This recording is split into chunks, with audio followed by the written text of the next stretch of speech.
I was going home to pick my wife up to take her to buy a new car.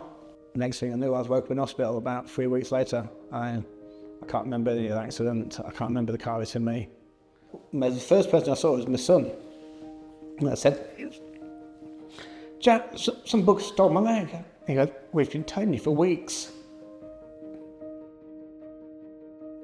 Andy had his assessment with STEPS on the 29th of June and then commenced his inpatient rehab on the 7th of July. So it was a really quick turnaround, which was really good.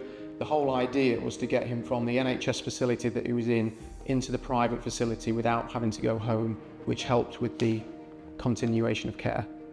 Andy came to STEPS Rehabilitation for the prosthetics programme, and he was a above knee right side amputee and a left brachial plexus injury.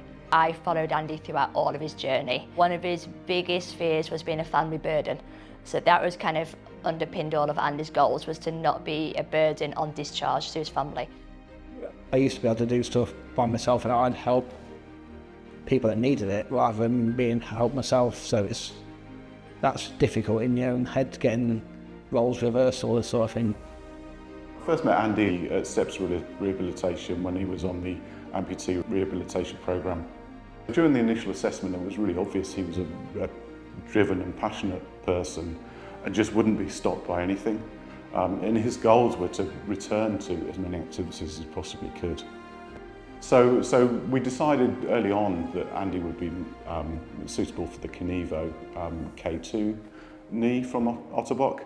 And really, out of the main market, that's the lightest and the safest microprocessor knee available. And it just suited his activity levels.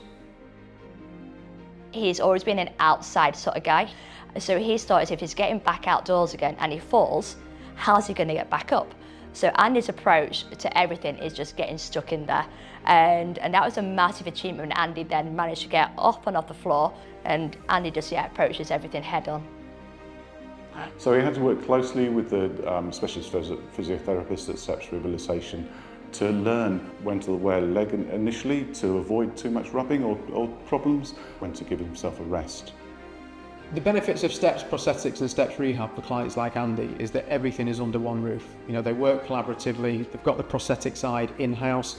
The good thing is that everybody works together, so there's a collaborative approach to working. They hold regular MDT meetings, so everybody knows exactly what's going on. Everybody is working towards the same goal, and everything is clear for the case manager, so for myself, for the client, and all of the treating team.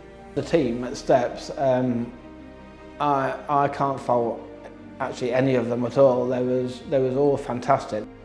I'm trying to walk better. I'm trying to walk without a crutch and for longer. And I'm trying to get my arm to work as much as possible. And as long as you put the effort in, you'll get something out of it.